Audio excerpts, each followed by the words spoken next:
Welcome to today's session on pediatric learning, where we delve into the natural progression of wheezing and asthma across various age groups, from children to adults. By gaining a thorough understanding of these conditions, we can enhance our ability to manage symptoms and respond more effectively. Question 1. Does having a mother with asthma increase the likelihood of her child developing asthma? A maternal history of asthma is indeed a risk factor for children. If a child's mother has asthma, the child is more likely to develop the condition, particularly if they experience persistent wheezing before turning 6. Question 2. Can early childhood wheezing be a predictor of asthma in adulthood? The answer is no.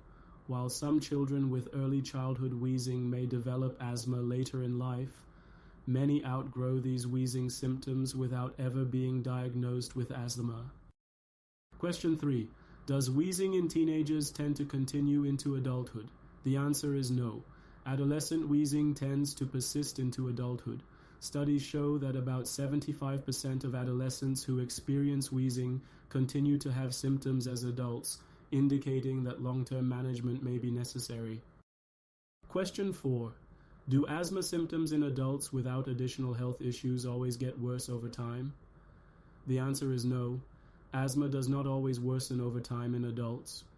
In individuals without additional health complications, asthma can remain stable without necessarily deteriorating. Question 5. Is there a gender difference in the prevalence of adult-onset asthma? The answer is absolutely yes. Adult-onset asthma is more prevalent among females. Women are more likely to develop asthma in adulthood, particularly during perimenopause, potentially due to hormonal fluctuations and other factors that are not yet fully understood. In conclusion, we have explored significant aspects of wheezing and asthma, ranging from the effects seen in childhood to those that carry into adulthood. This examination sheds light on the complex interplay of genetic predispositions and environmental factors influencing lung function. By understanding these,